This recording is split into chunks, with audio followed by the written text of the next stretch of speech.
The 5-hour drive from Cortez, Colorado to Albuquerque would mark the beginning of our month-long visit to New Mexico. We had a lot of plans for this state: balloons, sand sledding, caverns, aliens, Wild West history, and more. We couldn't wait to get started on all the new adventures.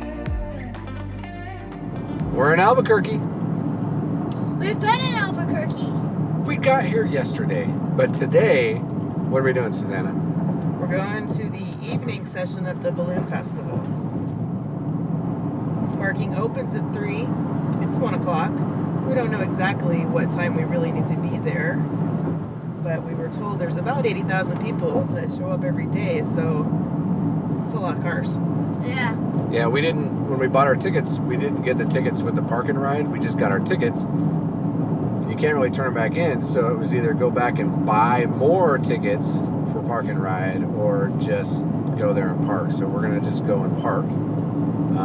It's fine. It's fine. It's fine. Now we're just hoping that the wind calms down a little bit so we actually get to see some balloons tonight, because there's supposed to be a rodeo or something tonight, followed by a glow and some fireworks. Not a rodeo with horses. A balloon rodeo with all the animals, and the specialty balloons are going to be glowing and lit up. And oh, see, I have no idea what it is. A lot of time I just drive. The skies over Albuquerque are filled with balloons for nearly 2 weeks every October for the Balloon Fiesta. This was a huge bucket list item for us, and we really didn't know what to expect. Maybe that's why we showed up 2 hours early to find parking and drove past empty lots. Or maybe the locals knew something we didn't. Once inside, we were pleasantly surprised at the lack of crowds. Corbin liked it because he didn't have to wait to do any hands-on activities.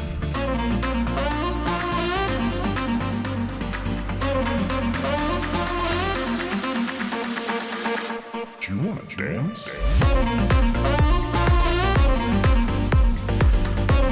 Still not understanding why there weren't many people, we found a great spot on the field and waited for our first glimpse of balloons. It was a long, cold wait. And then we finally heard why there weren't many people. So our day one at the Albuquerque Balloon Festival has been kind of a bust.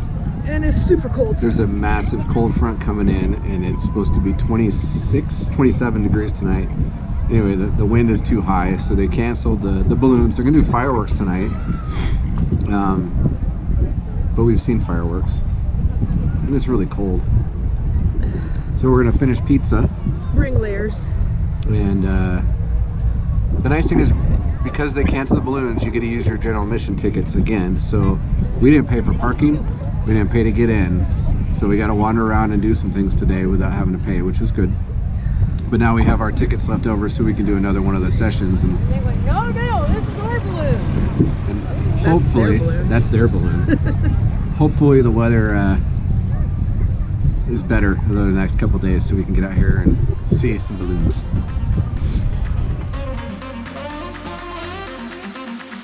The weather improved a few days later, and we decided to get up wicked early and head to the fiesta for a morning session. The morning sessions begin at 6 a.m. and the gates open an hour and a half before that. Even arriving at 4 a.m., we were met with crowds, and luckily we were able to find a great spot to watch the day's events take place. Again, we didn't know what to expect, and this time we were overwhelmed with just how awesome the fiesta is. Seeing row after row of balloons fill up, glow, and launch was spectacular.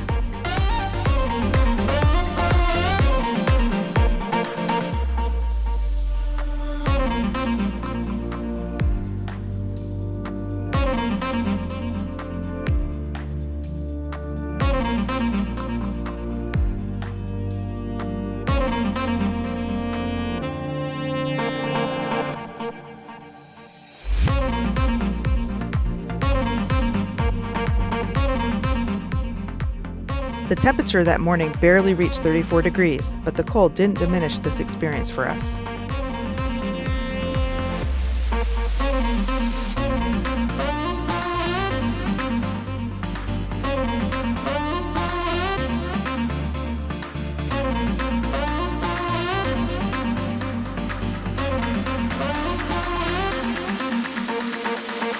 Do you want to dance?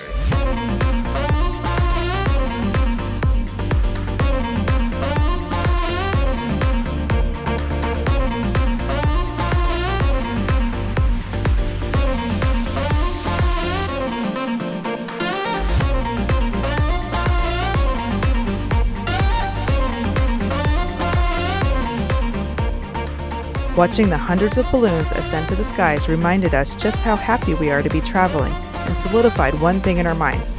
We will go back to the fiesta again. We are on our way to Alamogordo, New Mexico, which is outside of White Sands. We're gonna go for a few days and make some sleds or buy sleds. I doubt we're gonna be able to buy sleds now, but we'll try. Oh, they're gonna have sleds. There's a place you can rent sleds. Oh, really? I already saw. I don't want to rent. We want to design them. He's gonna have like the Booger Eater Express or something like that. But yeah, so we've left Albuquerque. We're gonna explore White Sands, and then after that will be Carlsbad for some caverning. We're not exploring. It's already explored. We're just walking through and trying not to get hit with guano. Because you know I like caves. Yep, she likes caves. They're always cold and dark. Yeah. She didn't bring this up before we got married. Look at that. But thanks for watching, and keep watching. Make sure you subscribe to our channel. Hit the like button. Hit the notification. Yes, there's corn over there. No, it's really pretty. It's gold. It's pretty gold corn. It's shiny. Sorry, we didn't get any video of that, so if you subscribe, you're not going to see the pretty golden corn. But anyway, there's a button maybe somewhere, or at the end. Hop on and follow us. We'd love to have you. The morning after we arrived in Alamogordo, we headed out to White Sands National Park to see the world's largest gypsum dune field. The 145,000 acres became a national park in December 2019, but it had been a national monument since 1933. The 8-mile Dunes Drive is the only road in the park, and it gives you access to 4 hiking trails, a boardwalk, and backcountry camping. Along the way, the drive will shift from asphalt to hard-packed sand. One moment, you're driving by what looks like a beach, and then the next looks like a blustery snowstorm. It's crazy. We didn't come to the park for hiking, though, or even for driving. We came here to see the sand, sled on the dunes, and maybe catch what we've heard are unbelievable sunsets. So really important before you hit the slopes is you got to wax your gear. And so Susanna, who was a snow skier before, or had snow skied, is our designated waxer. And I'm gonna do mine. My dad owned a ski shop. It's different. With skis, you put it on and you use an iron to melt it, and then you put it on again and you use an iron to melt it because you want it smooth. So a couple things you definitely need to have: sunglasses, sunblock, and your boards, man, or your discs. We decided to spend 18 times 3. What's that, Corbin? 18 times 3, 18 threes. 54? 54. $54. Oh, $56 because we had to buy the wax on some pretty sweet sleds. So this is right by the parking lot at the end of the loop. And instead of doing these, we're gonna actually walk the Alkali Trail, which they say has the larger dunes. When you get back into the dunes, you'll be amazed at how vast this desert of pure white sand is. And if you're like us, you'll be amazed at the contrast of the white sand against the blue sky.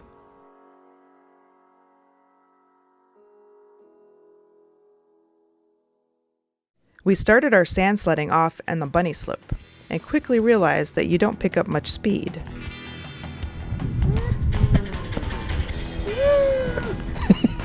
Woo! We have to get down to this.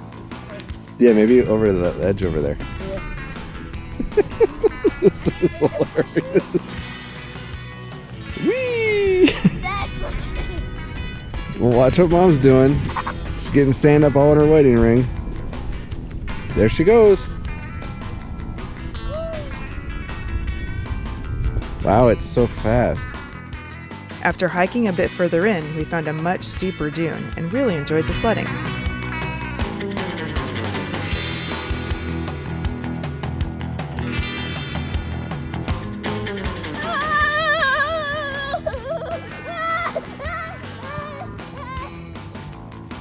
What was that? Oh, Watch out, buddy. that kid's crack is just full of it. I'm trying. Excuse me, I am trying. And now I'm falling. Oh no, I'm going sideways.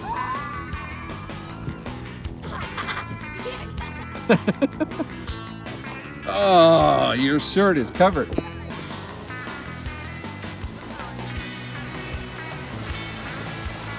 You just gotta lean your butt cheek that direction. Oh, wait.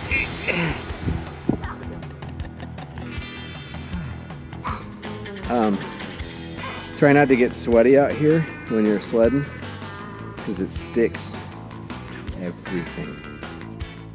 The sleds they sell and rent are great when used and waxed properly, but we don't recommend surfing with them.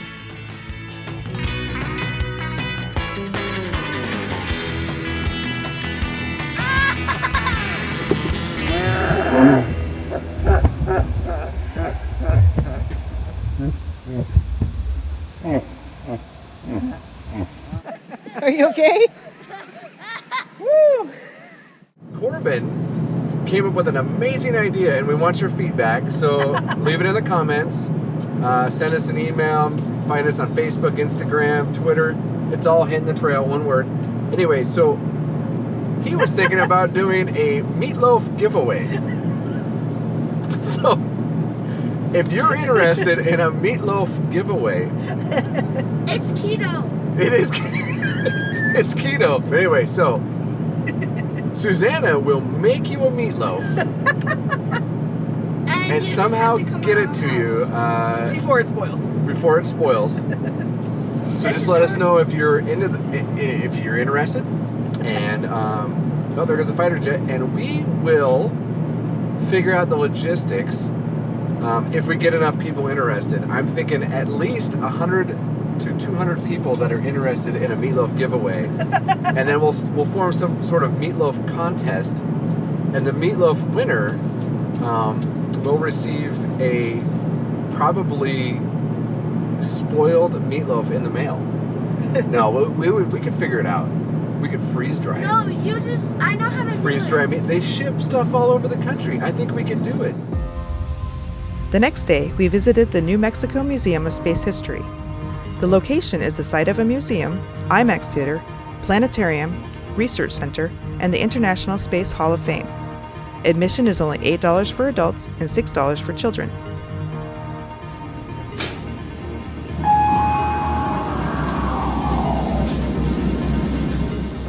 The museum exhibits show New Mexico's role in the U.S. space program, and there's something to keep everyone interested and plenty of hands-on areas for the kids. This is like V2.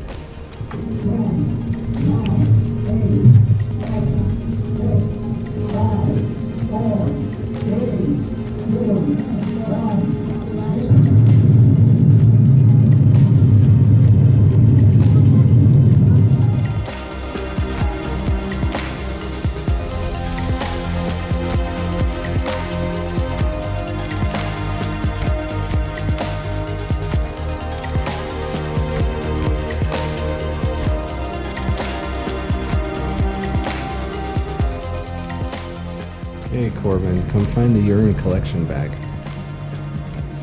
Where, if you were an astronaut, where would you put your pee? You need to look through here and find the urine collection container.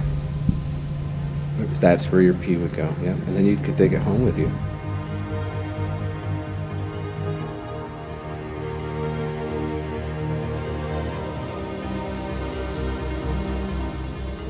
The Space Museum is not just the Space Museum, it's also the International Space Hall of Fame. And one of the people that has actually been inducted into it, besides all these astronauts and people that helped the space program, was Gene Roddenberry.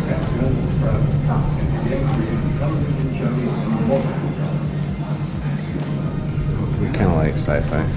So if you're a Trekkie, this is a good stop for you.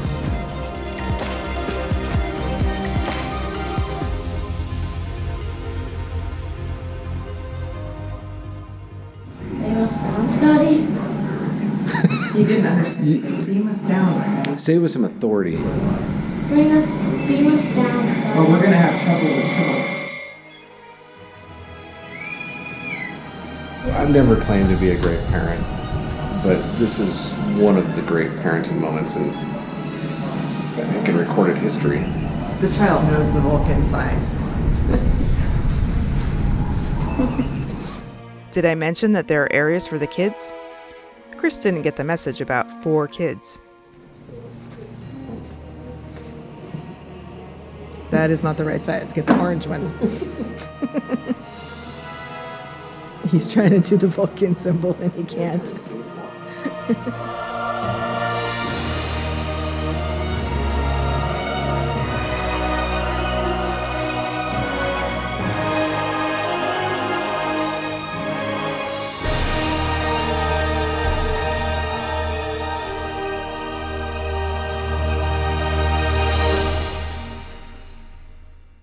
Make sure you take the time to walk around outside too. Again, there's something for everyone.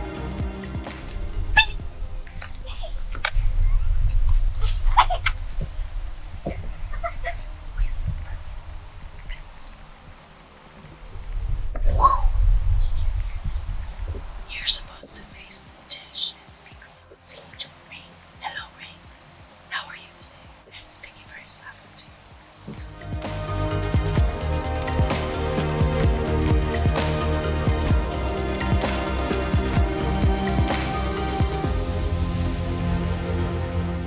We closed out our day and headed back to White Sands to capture a sunset. Hopefully. Well, we're out here. This is night 2. I apparently had a camera malfunction last night, and so we got 0 footage. We have some regular footage, but we didn't get anything time-lapse. And yesterday, the sky was perfectly clear. Tonight, we actually have some clouds going on. Oh, Susanna calls them wispy clouds. And I'm hoping that's going to really bring out some different colors. Chris's hopes paid off, and we had the perfect night for a sunset. The wispy clouds made for a very colorful sky, and the white sands reflected the pinks and purples. We've never seen anything like it. And while the cameras did their thing, we took to the slopes again, this time on an even steeper dune. Corbin, this is like an old surfing movie. This is the Big Kahuna. You gotta take the Big Kahuna. And your marks? Get set. Kahuna.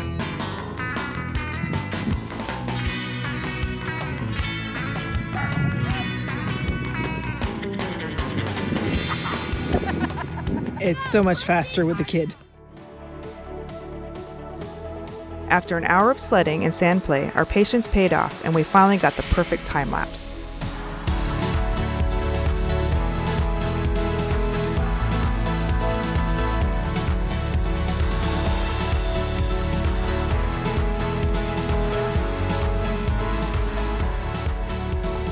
We made our way back home along the sand-filled road and then got ready for our next New Mexico adventure.